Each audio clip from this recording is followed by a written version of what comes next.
Chapter 4. A Death Between Seasons. The sun came to wake him soon after dawn, a straight white dart of light laid on his lids. He sat up with a start, wondering for a moment what bed this was. What room? What house? Then his memories of the previous day returned, and he realized that he'd slept through from late afternoon to early morning. The rest had strengthened him. He felt energetic, and with a whoop of pleasure he jumped out of bed and got dressed. The house was more welcoming than ever today. The flowers Mrs. Griffin had set on every table and sill were singing with color. The front door stood open, and sliding down the gleaming banisters, Harvey raced out onto the porch to inspect the morning. A surprise awaited him. The trees, which had been heavy with leaves the previous afternoon, had shed their canopies. There were new, tiny buds on every branch and twig, as though this were the first day of spring. "Another day, another $1," said Wendell, ambling around the corner of the house. "What does that mean?" said Harvey. "It's what my father used to say all the time. Another day, another $1. He's a banker, my dad. Wendell Hamilton II. And I'm Wendell Hamilton III. How'd you know?" "Lucky guess. I'm Harvey." "Yeah, I know. Do you like tree houses?" "I never had one." Wendell pointed up at the tallest tree. There was a platform perched up among the branches, with a rudimentary house built upon it. "I've been working up there for weeks," said Wendell, "but I can't get it finished alone. You want to help me?" "Sure, but I've got to eat something first." Go eat. I'll be around." Harvey headed back inside and found Mrs. Griffin setting out a breakfast fit for a prince. There was milk spilt on the floor, and a cat with the tail hooked like a question mark was lapping it up. "Clue Cat?" Harvey said. "Oh, yes, indeed," Mrs. Griffin said fondly. "He's the wicked one." Clue Cat looked up, as if he knew he was being talked about. Then he jumped onto the table and searched among the plates for pancakes and waffles or something more to eat. "Can he do whatever he likes?" Harvey said, watching the cat sniff at this and that. "I mean, does nobody control him?" Well, we all have somebody watching over us, don't we?" Mrs. Griffin replied. "Whether we like it or not. Now eat. You've got some wonderful times ahead of you." Harvey didn't need a second invitation. He dug into his second meal at the holiday house with even more appetite than he had at the first, and then headed out to meet the day. Oh, what a day it was. The breeze was warm and smelled of the green scent of growing things. The perfect sky was full of swooping birds. He sauntered through the grass, his hands in his pockets, like the lord of all he surveyed, calling to Wendell as he approached the trees. "Hey, can I come up?"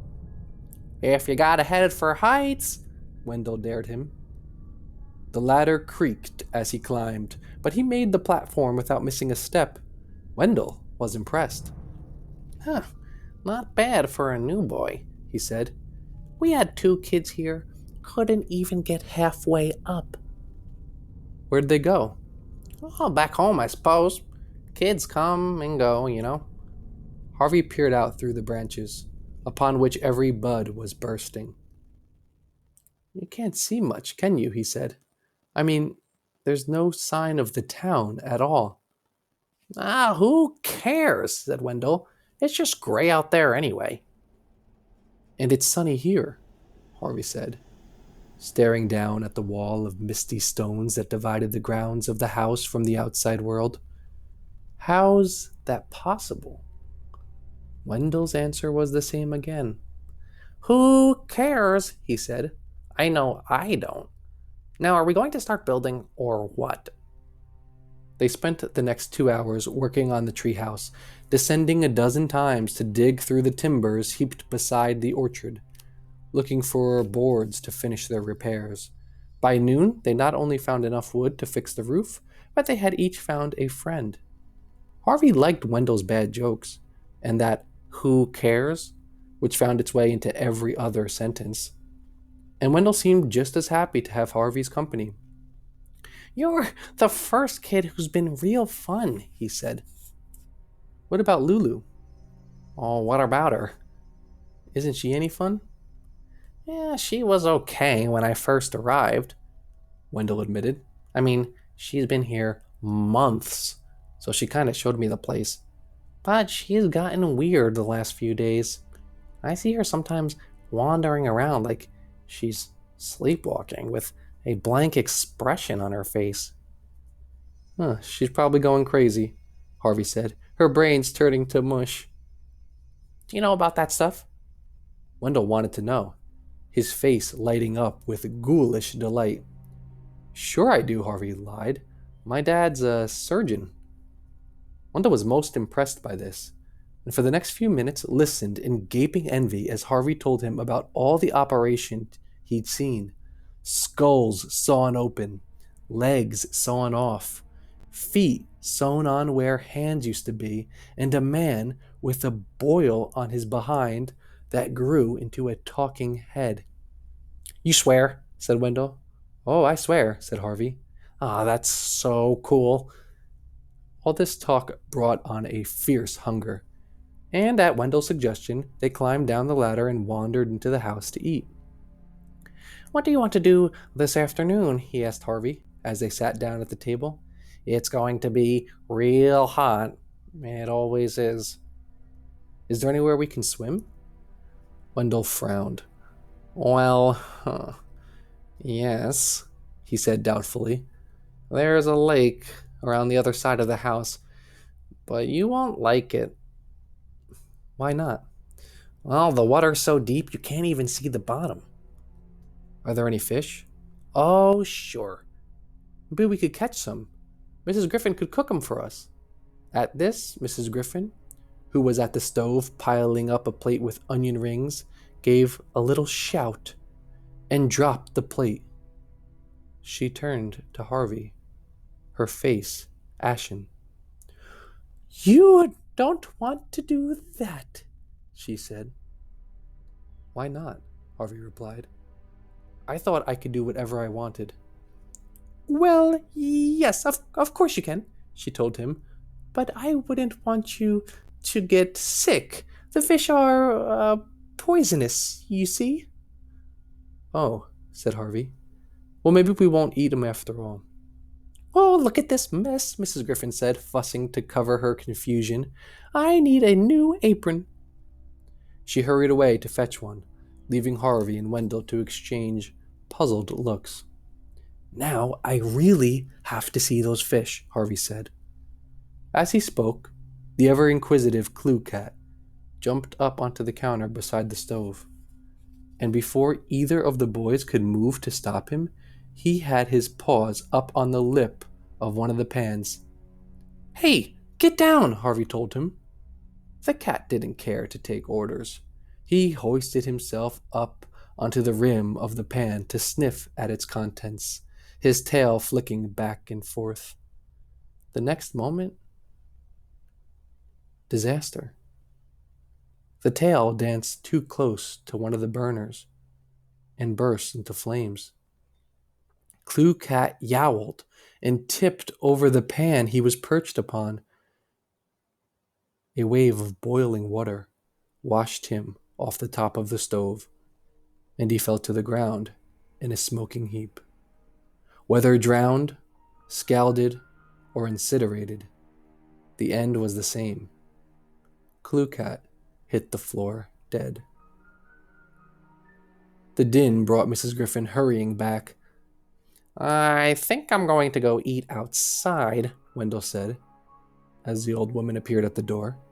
He snatched up a couple of hot dogs and was gone. "Oh, my lord," Mrs. Griffin cried when she set eyes on the dead cat. Oh, you foolish, foolish thing. It was an accident, Harvey said, sickened by what had happened. He was up on the stove and Foolish thing, foolish thing. was all Mrs. Griffin seemed able to say.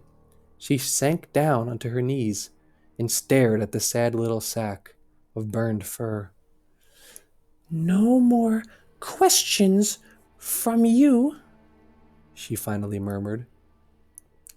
The sight of Mrs. Griffin made Harvey's eyes sting, but he hated to have anyone see him cry, so he fought back his tears as best he could and said, "Shall I help you bury him?" in his gruffest voice. Mrs. Griffin looked around. Oh, that's very sweet of you, she said softly, but there's no need.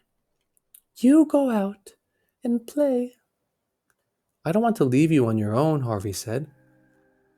Oh, look at you, child, Mrs. Griffin said. You've got tears on your cheeks. Harvey blushed and wiped them away with the back of his hand. Don't be ashamed to weep, Mrs. Griffin said.